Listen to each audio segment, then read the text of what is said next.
வணக்கம் ஃப்ரெண்ட்ஸ். பாண்டியன் ஸ்டோர்ல என்ன நடக்குதுன்னு ஒரு எட்டு பார்த்துட்டு வரலாமாங்க? குமரவேல் அம்பாசமுத்திரத்துக்கு அரசிய தேடிக்கிட்டு வந்திருக்க. ரூம்குள்ள தனியா அவரு அரசிக்கிட்ட அவரு வம்பிழுத்துட்டு இருக்காரு. மீனா தோசைக்கல்ல திருப்பி பின்மண்டையில அடிக்க, பேச்சு மூச்சு இல்லாம அப்படியே கீழே விழுந்துடுறாரு. ராஜு பக்கத்துல போய் பார்த்துட்டு அண்ணன் பேச்சு மூச்சு இல்லாம கிடக்குறாருன்னு சொல்ல, கோமதி, அரசி, மீனா எல்லாரும் அப்படியே அதிர்ந்து போய் உட்கார்ந்துடுறாங்க. போச்சு போச்சுன்னு நடுங்குற விரல வாயில வச்சுக்கிட்டு ராஜி சொல்ல, எல்லாரும் அதிர்ந்து உறைஞ்சு போய் பாக்குறாங்க. இல்ல இல்ல அடிச்சதுல அவன் மயங்கி விழுந்து கிடப்பான். ஏய் தண்ணி குடுமா அப்படிங்கிறாங்க கோமதி. மீனா அவசரமா தண்ணி எடுத்து கொடுக்க, கோமதி ஒரு கை நிறைய தண்ணி அள்ளி குமரவேல் முகத்துல தெளிச்சு பாக்குறாங்க. எந்த ரெஸ்பான்ஸும் இல்ல. மெதுவா மேல கைய வச்சு, ஏய் குமரவேலு, டேய் டேய்னு அவங்க தட்டி பாக்க, குமரவேல் அப்படியே அசையாம கிடக்குறாரு. குமரவேல் குமரவேலு டே அப்படின்னு கோமதி தோள்பட்டைய புடிச்சு இழுத்து பாக்க, அண்ணே அண்ணே அப்படின்னு ராஜியும் பயத்தோட கூப்பிட்டு பாத்துக்கிட்டு இருக்காங்க. டேய் டேய் டேய் அப்படின்னு கோமதி பதறிக்கிட்டு இருக்க, அண்ணே அண்ணேன்னு கூப்பிட்டுக்கிட்டு ராஜி மெதுவா அவரோட கைய தூக்கி விட, அது டொப்புன்னு போய் தரையில விழுது. 4 பேரும் அப்படியே நடுநடுங்கி போயிடுறாங்க.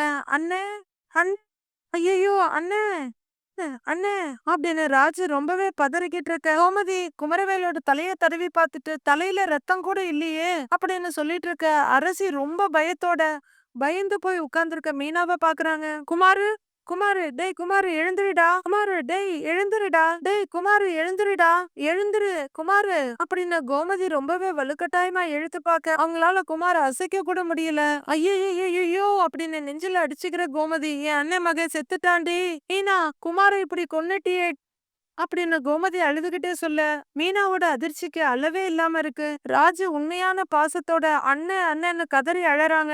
கோமதி ராஜியும் பயங்கரமா அழுதுகிட்டு இருக்க, நான் எதுவும் வேணும்னே பண்ணல அத்தை. அவன் அரசி கழுத்தை நெரிச்சான், அதனாலதான் அவனை அடிச்சிட்டேன். எனக்கு என்ன பண்றதுன்னு தெரியல அத்தை. அத்தை நான் சத்தியமா இவரை கொலை பண்ணணும்னு நினைக்கல. ஐயோ நான் வேணும்னே எதையும் பண்ணல அத்தை, நான் வேணும்னே எதையும் பண்ணல அப்படின்னு கையெல்லாம் நடுங்க பயத்துல அழறாங்க மீனா. ஐயோன்னு முகத்துல அடிச்சுக்கிறாங்க. அண்ணி அண்ணி வேணாம் அண்ணின்னு அரசி அவங்கள தடுத்துட்டு இருக்க, இவங்க 2 பேரும் அழுதுட்டு இருக்காங்க. அடுத்து அரசி தலையா அடிச்சுக்கிறாங்க. உடனே சமாளிச்சுக்கிற கோமதி, ஏய் கத்தாதீங்கடி, கத்தாதடி, ஏய் கத்தாதீங்கடி, ஏய் இங்க பாருங்கடி, பேசாம இருங்கடி, பேசாம இருங்கடி, பேசாம இருங்கடி, யாராவது கேட்டுற போறாங்க, இங்க பாருங்க அப்படிங்கிற கோமதி தைரியமா எழுந்து வந்து வெளிக்கதவை சாத்துறாங்க. கேட்டை சாத்திட்டு வந்தவங்க வீட்டு கதவையும் லாக் பண்றாங்க. அடுத்து அவங்க இருக்க ரூம் கதவையும் சாத்த படக்குன்னு எந்திரிக்கிற மீனா, ஐயோ அத்தை நான் வேணும்னே எதையும் செய்யல அத்தை. ராஜி நான் வேணும்னே எதையும் பண்ணல ராஜி, வேணும்னே பண்ணலன்னு கைய உதறிட்டு அழுகையா அழறாங்க. எல்லாமே என்னாலதான், எல்லாத்துக்கும் நான் தான் காரணம் அப்படின்னு அரசி தலையில மட்டுன்னு அடிச்சுக்கிறாங்க. ஏய் சும்மா கேளுங்கடி, நிறுத்துங்கடி, யாருக்காவது கேட்டுற போகுதுடி, சொன்னா கேளுங்க அப்படிங்கிற கோமதி மெதுவா படுத்திருக்கிற குமரவேல் கிட்ட வர்றாங்க. அண்ணே அண்ணே எழுந்திருனே அண்ணே அப்படின்னு பாசத்துல பரிதவிச்சிட்டு இருக்காங்க ராஜி. கோமதி மறுபடியும் தரையில மண்டி போட்டு, குமாரு டேய் குமாரு டேய் தேவையாடா இதெல்லாம் உனக்கு, உன்னை யாரு கூப்பிட்டான்னு கிளம்பி வந்த நீ அப்படின்னு கோமதி கேட்டுட்டு இருக்க. ராஜிமா நான் வேணும்னு பண்ணல ராஜிமா, ஐயோ அப்படின்னு மீனா அழ, ராஜியால எந்த பதிலும் சொல்ல முடியாம அழுதுட்டு இருக்காங்க. பாவி எதுக்குடா வந்த நீ, இப்ப நீயும் செத்து எங்க நிம்மதியும் கெடுத்துட்டியேடா, ஐயோ என் அண்ணனுக்கு நான் என்ன பதில் சொல்ல போறேன்னு புரியலையே, இனி நான் இந்த 3 பிள்ளைங்களையும் வச்சு என்னதான் பண்ண போறேனோ, ஐயோ கோவிலுக்கு வந்த இடத்துல கொலகாரி ஆக்கிட்டியேடா, பாவி பாவி உன்னை பறி கொடுத்துட்டு எங்க அண்ணன் என்ன பண்ண போறாரோ, டேய் சாகர வயசாடா உனக்கு, இப்படி அநியாயமா செத்துட்டியேடா பாவி அப்படின்னு கோமதி கதறிக்கிட்டு இருக்கு. இந்த கையால தானே கொன்ன, ஐயோன்னு மீனா தலையா அடிச்சுக்க. அண்ணி அழாதீங்க அண்ணி, அடிச்சுக்காதீங்க அண்ணி, வேண்டான், நான் மட்டும் ஒழுங்கா இருந்திருந்தா உங்க யாருக்கும் இந்த கஷ்டமே வந்திருக்காது அப்படின்ற அரசியும் அவங்க தலையில அடிச்சுக்கிறாங்க. அண்ணே அண்ணன் அழுதழுது ராஜியே மயக்கமாயிருவாங்க போல இருக்கு. சக்திவேல் அவங்க வீட்டு பெட்ல உட்கார்ந்துருக்க மாறி தண்ணி கொண்டு வந்து வைக்கிறாங்க. ஏய் குமார் வந்துட்டானா அப்படின்னு அவரு கேட்க, அவனை காலையில இருந்தே ஆளை காணோங்கிறாங்க மாறி. எங்க போனான்னு அவரு கேட்க, எனக்கு என்ன தெரியும், 24 மணி நேரமா அவன் உங்க வேஷ்டியை தானே புடிச்சுக்கிட்டு சுத்துறான் அப்படின்னு மாறி சொல்ல, ஏன் மத்தியானம் சாப்பிட வரலையாவேன்னு கேக்குறாரு. இல்ல வரலன்னு மாறி சொல்ல, மத்தியானம் சாப்பிட வரலையா, அப்புறம் போன் ஏதாச்சும் பண்ணனியான்னு கேக்குறாரு சக்திவேல். போன் பண்ணா அப்படியே உங்க புள்ள பொறுப்பா பதில் சொல்லிடுவான் பாருங்க, அவன் எங்கேயாவது ஊர் சுத்த போயிருப்பான், இல்ல நான் ஃப்ரெண்ட்ஸுங்களோட குடிச்சிட்டு கூத்தடிச்சுக்கிட்டு இருப்பான், அப்படின்னு மாறி வெறுப்பா சொல்ல, ஏண்டி புள்ளைய பெத்தவளாட்டமா பேசிட்டு இருக்க? பையனை காணோம், ஃபோன் பண்ணியாடின்னு கேட்டா நக்கல் விட்டுட்டு இருக்கிற அப்படின்னு சக்திவேல் கேட்க, புள்ள புள்ள மாதிரி நடந்துகிட்டா தாய் மாதிரி நடந்துக்குவேன், அப்புறம் என்ன அதிகமா பேச வைக்காதீங்க, அம்பிட்டுதான் சொல்லிட்டேன் அப்படிங்கிற மாதிரி அங்கிருந்து போயிட. சக்திவேல் போன் எடுத்து பையனுக்கு கால் பண்றாரு. இதெல்லாம் கட்டிட்டு தலையெழுத்துன்னு சலிச்சுக்கிறாரு. கீழே கிடக்குற குமரவேலோட மொபைல் ரிங் ஆக டிஸ்பிளேல அப்பான்னு வருது. அழுத்திட்டு இருந்த எல்லாரும் பயத்தோட போனையே பாக்குறாங்க.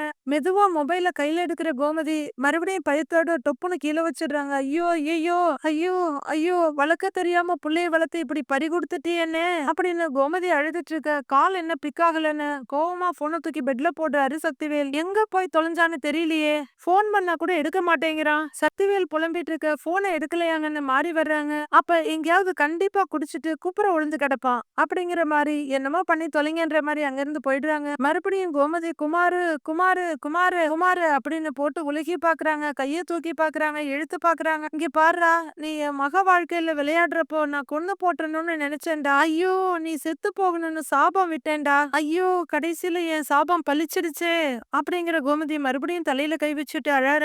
நீ சின்ன பிள்ளையா இருக்கும்போது உன்னை மடியில வச்சு சீராட்டணும்னு நினைச்சிருக்கேன். என் அண்ணன் மகனுக்கு சாப்பாடு செஞ்சு போடணும்னு நினைச்சேன்டா. நான் எதிர்பார்த்த எதுவுமே நடக்கலையேடா. சில இப்படி எதிர்பார்க்காத விஷயம் நடந்துருச்சேடா. டேய் குமாரு அப்படின்னு முதுகுல அழுத்திட்டு அழுதுட்டு இருக்காங்க கோமதி. இன்னொரு பக்கம் ராஜ கைய பிடிச்சிட்டு அழுதுட்டு இருக்காங்க. மீனாவும் அரசியும் செவுத்துக்கு முட்டு கொடுத்து அழுதுகிட்டே இருக்காங்க. ஏண்டா நீ இல்லங்கிறத உங்க வீட்டுல நான் எப்படி சொல்லுவேன்? இந்த பிரச்சனையை எப்படி சமாளிக்க போறேன்னு தெரியலையே. இவளுங்களை நான் எப்படிடா காப்பாத்த போறேன்? ஐயோ ஐயோ ஐயோ, என்ன பண்ணுவேன்னு புரியலையே. ராஜி மீனாவோட அம்மா அப்பாவுக்கு எல்லாம் என்ன பதில் சொல்ல போறேனோ, என் புருஷனுக்கு என்ன பதில் சொல்ல போறேனோ. டேய் அடுத்த மாசம் அரசிக்கு கல்யாணம்டா. இனிமே அது எப்படிடா நடக்கும்? எல்லாரோட வாழ்க்கையும் ஒரே ராத்திரியில முடிஞ்சிருச்சு. ஐயோ, கோவிலுக்கு வந்தா தீராத பிரச்சனை எல்லாம் தீரும்னு சொல்லுவாங்க. ஆனா இங்க எம்பட்டு பெரிய பிரச்சனை உருவாகி இருக்கு. என் அண்ணன் மகன் செத்து போயிட்டான். இது என் அண்ணனுக்கு தெரிஞ்சா தாங்குவாரா? என்ன நடந்துச்சுன்ற உண்மை தெரிஞ்சா என் பிள்ளைங்கள் எல்லாம் அவர் உயிரோட விடுவாரா? ஐயோ குடும்பமே செதஞ்சு போச்சு, குடும்பமே செதஞ்சு போச்சு அப்படின்னு புலம்பி அழுதுட்டு இருக்காங்க கோமதி. மெதுவா எழுந்து வர்ற மீனா, அத்தை இது நான் பண்ணின தப்பு, இதனால நம்ம குடும்பம் செதைய வேண்டாங்கிறவங்க ஐயோ ஐயோன்னு மறுபடியும் முகத்துல அடிச்சுட்டு அழறாங்க. அண்ணி நீங்க தப்பு பண்ணல அண்ணி, தப்பு பண்ணினது ஃபுல்லா நான் தான் அப்படின்னு அரசி சொல்லிட்டு இருக்க. முகத்தை தொடச்சுக்கிற மீனா, அத்தை நீங்க போலீஸ வர சொல்லுங்க, நான் தானே இவனை கொலை பண்ணினேன், நானே குற்றத்தை ஒத்துக்கிட்டு ஜெயிலுக்கு போறேன்னு மீனா சொல்ல 3 பேரும் பயங்கர அதிர்ச்சியா பாக்குறாங்க மீனாவ. அக்கான்னு அதிர்ச்சியா ராஜு கூப்பிட, ஏய் வாயை மூடிக்கிட்டு சும்மா இருடி, போலீஸுக்கு போறேன் ஜெயிலுக்கு போறேன்னுகிட்டு அப்படின்னு கோமதி சொல்ல, இல்ல போன் எங்க, நான் போலீஸுக்கு போன் பண்றேன் அப்படின்னு மீனா எழுந்து போக, அண்ணி வேணா நீன்னு அரசி சொல்லிட்டு இருக்க. மீனா போய் போனை எடுக்கிறாங்க. வேகமா எழுந்து வர ராஜியும் கோமதியும், அக்கா என்னக்கா பண்றீங்க அப்படின்னு ராஜு போனை புடுங்கிடுறாங்க. அவசரப்பட்டுதான் இப்படி எல்லாத்தையும் பண்ணி வச்சிருக்கேன். ஒரு கரப்பாம்பூச்சிய கொல்றது கூட 1008 தடவை யோசிப்பேன் ராஜி. இன்னைக்கு ஒரு ஆளையே கொன்னுட்டேனே. ஐயோ ஐயோ, ஏன் கொன்னேன், எதுக்கு கொன்னேன், ஒண்ணுமே புரியலையே. ஓ அண்ணனை அநியாயமா நானே கொன்னுட்டேனே ராஜி. நீ போனை கொடு, நான் போலீஸ்க்கு போன் பண்றேன், போலீஸ் வரட்டும், என்ன அரெஸ்ட் பண்ணிட்டு போகட்டும் அப்படின்னு மீனா சொல்லி அழுதுகிட்டு இருக்க. ஏய் அறிவுகட்டத்தனமா பேசாதடி கோமதி சொல்ல, அத்தை நான் தானே தப்பு பண்ணேன், நான் தான் தண்டனை அனுபவிக்கணும் அப்படின்னு மீனா சொல்ல, ஏய் போலீஸ் வந்தா உன்னை மட்டும் புடிச்சிட்டு போவாங்கன்னு நினைக்காத, நம்ம 4 பேரையும் தாண்டி கூட்டிட்டு போவாங்க. தெரிஞ்ச ஊர்லயே போலீஸ் ஸ்டேஷனுக்கு போக முடியாதுடி, தெரியாத ஊர்ல போய் ராத்திரியெல்லாம் உட்கார்ந்துருக்க சொல்றியா? கோமதி சொல்ல, உங்க யாரையும் பிடிக்க மாட்டாங்க, நான் தான் கொன்னேன்னு அவங்க கிட்ட தெளிவா சொல்லிடுறேன். சம்பவம் நடந்தப்ப நீங்க யாருமே இல்ல, நான் தான் இத பண்ணேன்னு சொல்லிடுறேன் அப்படின்னு மீனா சொல்ல, ஏய் நிப்பாட்டடி, இத பாரு தெரிஞ்சோ தெரியாமல ஒரு தப்பு பண்ணியாச்சு, மேல தப்பு பண்ணுவேன்னு அடம் பிடிக்காத, கொஞ்ச நேரம் பொறுமையா இருடி அப்படின்னு கோமதி சொல்லிட்டு இருக்க.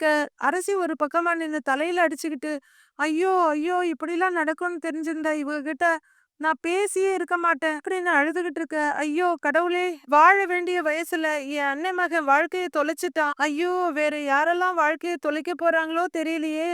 முருகா இதெல்லாம் உனக்கு நியாயமா இருக்கா? ஏன் தான் எங்க குடும்பத்தை இப்படி வதைக்கிறியோ? அண்ணன் குடும்பத்துக்கு இருந்த ஒரே ஆண் வாரிசு இப்படி போயிட்டானே. ஐயோ ஐயோ நெஞ்சில அடிச்சுட்டு அழறாங்க கோமதி. அப்போ ராஜு வேகமா போய் அவங்க மொபைல் எடுத்துட்டு ரூமை விட்டு வெளியே போக, ஏய் எங்கடி போற, ஏய் ஐயோ அப்படின்னு கோமதி கேட்டுட்டு இருக்க. ராஜு வெளியே போயிடுறாங்க. தெரியாம பண்ணிட்டேன் பண்ணிட்டேன் அத்தை அப்படின்னு மீனா ரொம்பவே உடைஞ்சு போய் அழறாங்க. ராஜி ஃபோன் பண்ணி ஹலோ கதிர்னு சொல்ல ஹலோ ராஜிங்கிறாரு அவரு. உங்ககிட்ட ஒரு விஷயம் சொல்லணும், பக்கத்துல யாராவது இருக்காங்களா அப்படின்னு ராஜி கேட்க, இருக்காங்களே என்ன விஷயம்னு சொல்லுங்கிறாரு கதிர். கொஞ்சம் தனியா வாயேன் ப்ளீஸ் அப்படின்னு ராஜி சொல்ல, தனியா வந்த கதிர் சொல்லுங்கிறாரு. நான் தனியா வந்துட்டேன் சொல்லு ராஜி அப்படின்னு அவர் கேட்க, ராஜி அழறாங்க. ராஜி ஏய் என்னாச்சு, எதுக்கு அழுவுற சொல்லு. கதிர் கேட்க, இங்க ஒரு பெரிய தப்பு நடந்து போச்சு, எங்க யாருக்குமே என்ன பண்றதுன்னே தெரியல. ராஜா அழுதுகிட்டே சொல்ல, முதல்ல என்னாச்சுன்னு சொல்லு. கதிர் கேக்கு, இன்னைக்கு குமரவேல் இங்க வந்திருந்தான். அஜி சொல்ல, அந்த பொறுக்கியா அவன் எதுக்கு அங்க வந்தா, அவனை நீங்க சும்மாவா விட்டீங்க, பார்த்த அடுத்த நிமிஷமே போலீஸ்ல புடிச்சு கொடுத்திருக்க வேண்டியதானே அவனை. கதிர் பேசிக்கிட்டே போக, அட நான் சொல்றத முழுசா கேளு அப்படின்னு ராஜு சொல்ல, என்ன சொல்லுங்கிறாரு கதிர். அவன் இங்க வந்திருந்தான் அப்படின்னு ஆரம்பிக்கிற ராஜு நடந்ததெல்லாம் சொல்லி, அவன் தலையில மீனா தோசைக்கல்லால அடிச்சது, அவன் அப்படியே சுருண்டு தரையில விழுந்தது, குப்புற விழுந்தவன் இன்னும் வரல அப்படியே பேச்சு மூச்சு இல்லாம கிடக்கிறது எல்லாத்தையும் சொல்லி முடிச்சு, அவன் அப்படியே மயங்கி விழுந்துட்டான். நாங்க மூச்சு இருக்கான்னு செக் பண்ணி பார்த்தோம், மூச்சே இல்ல, அவன் செத்துட்டான் அப்படின்னு ராஜு சொல்லிக்கிட்டே அழ பயங்கர அதிர்ச்சிக்கு ஆளாகிற கதிர். ஏய் நல்லா தெரியுமா அவன் நிஜமாவே செத்துட்டானான்னு கதிர் கேக்குறாரு. அது எனக்கு தெரியல, ஆனா நான் அப்படிதான் நினைக்கிறேன் ராஜு சொல்ல, படார்னு கைய முகத்துல அடிச்சுக்கிறாரு கதிர். ஆனா பேச்சு மூச்சு இல்லாம கிடக்குறான். நான் தான் கொலை பண்ணேன், நானே ஜெயிலுக்கு போறேன்னு அக்கா ஒரு பக்கம் அழறாங்க, நான் தான் எல்லாத்துக்கும் காரணம்னு அரசி ஒரு பக்கம் அழறா, நடக்க போறதுல நினைச்சு அத்தை இன்னொரு பக்கம் அழறாங்க. இருந்தாலும் அவன் என்னோட அண்ணன், அவனுக்காக அழறதா இல்ல மீனாக்காவை நினைச்சு அழறதா இல்ல நம்ம வீட்டை நினைச்சு அழறதான்னு எனக்கு ஒண்ணுமே புரியல. எனக்கு ரொம்ப பயமா இருக்கு கதிர். மீனாக்கா வேற திரும்ப திரும்ப நான் போலீஸுக்கு போன் பண்ண போறேன்னு சொல்லிக்கிட்டு இருக்காங்க. ராஜி அழுதுகிட்டே சொல்ல, இல்ல இல்ல வேணாம் வேணாம் வேணாம், இப்போதைக்கு போலீஸ் கிட்ட எல்லாம் போக வேணாம், அவசரப்பட்டு எதுவும் பண்ண வேண்டாம். கதிர் சொல்ல, அப்புறம் என்னதான் பண்றதுங்கிறாங்க ராஜி. இப்போதைக்கு எதுவும் பண்ண வேண்டாம், கொஞ்ச நேரம் எல்லாரும் அமைதியா இருங்க, பதட்டப்பட்டு பண்ணினா ஏதாவது பெரிய பிரச்சனை ஆயிடும், அப்படிலாம் எதையும் யோசிக்காதீங்க, நான் உடனே கிளம்பி வர்றேன்.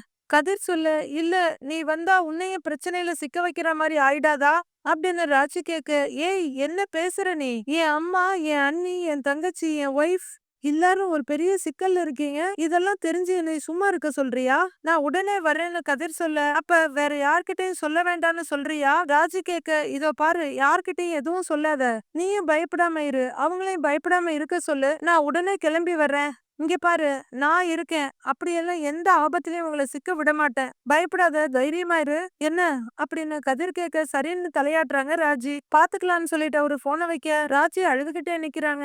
மீனா செந்திலுக்கு கால் பண்றாங்க. அவரு ரொம்பவே ஜாலியா போன் எடுத்து, இப்பதான் உன்னை பத்தி நினைச்சுக்கிட்டு இருந்தேன், நீயே போன் பண்ணிட்ட, ஏய் என்னைக்கிடி நீ வர்ற, நீ இல்லாம எனக்கு ஒரு மாதிரியா இருக்குங்கிறாரு செந்தில். ஐயோ அப்படின்னு பெருங்குரல் எடுத்து மீனா அழ, மீனா ஏய் மீனா என்னாச்சுன்னு அப்படியே பெட்ல சாஞ்சிட்டு இருந்தவர் எழுந்து உட்கார்றாரு. ஏன்டி அழுவுற, நான் என்ன உன்னை சீக்கிரம் வர சொன்னேன்னா, ஏய் நீ அழாதடி பொறுமையாவே வா அப்படின்னு செந்தில் பேசிக்கிட்டே இருக்க. என்னங்க அப்படின்னு கதறாங்க மீனா. ஏய் என்னாச்சு மீனா, ஏதாவது பிரச்சனையா, இல்ல யாருக்காச்சும் உடம்பு எதுவும் சரியில்லையா, உங்க அப்பாவுக்கு எதுவும் உடம்பு முடியலையா, நான் போய் பார்த்துட்டு என்ன ஏதுன்னு கேட்டுட்டு வரட்டுமா அப்படின்னு செந்தில் கேட்டுக்கிட்டே இருக்க. ஐயோ ஐயோன்னு தலையில அடிச்சுட்டு அழறாங்க மீனா. பதறி போற செந்தில், ஏய் என்னாச்சுடி, பயமுறுத்தாதடி என்னாச்சுன்னு சொல்லு அப்படின்னு கேட்க, ஏங்க மன்னிக்கவே முடியாத ஒரு தப்ப நான் பண்ணிட்டேங்க, நம்ம குடும்பத்துக்கு தீராத ஒரு பழிய நான் தேடி கொடுத்துட்டேன், இனிமே உங்க எல்லாரையும் நான் பார்க்க முடியுமான்னு கூட தெரியல அப்படின்னு மீனா ரொம்பவே அழ. ஏய் அப்படி என்ன பண்ணிருக்க நீ, என்ன பேசுற நீ அப்படின்னு செந்தில் கேட்க, நான் நான் ஒரு கொலை பண்ணிட்டேன் அப்படின்னு மீனா கதற. கொலையா, ஏய் சும்மா விளையாடாத அப்படின்னு செந்தில் சொல்ல, ஐயோ ஏங்க சத்தியமா கொலை பண்ணிட்டேன், உங்க மேல சத்தியமா, என் மேல சத்தியமா, என் அப்பா மேல சத்தியமா கொலை பண்ணிட்டேங்க அப்படின்னு மீனா கதறி அழ. கட்டில விட்டு எழுந்துடுறாரு செந்தில். ஏய் என்னடி சொல்றேன்னு அவரு பதறி போய் கேட்க, ஐயோ என் கையாலேயே அவனை கொன்னுட்டேங்க அப்படின்னு மீனா சொல்ல, யாரு அப்படின்னு பதட்டமா கேக்குறாரு செந்தில். குமரவேல அப்படின்னு மீனா சொல்ல அதிர்ந்து போய் நிக்கிறாரு செந்தில். மீதி என்ன நடக்குதுன்னு நாளைக்கு பார்க்கலாம் ஃப்ரெண்ட்ஸ்.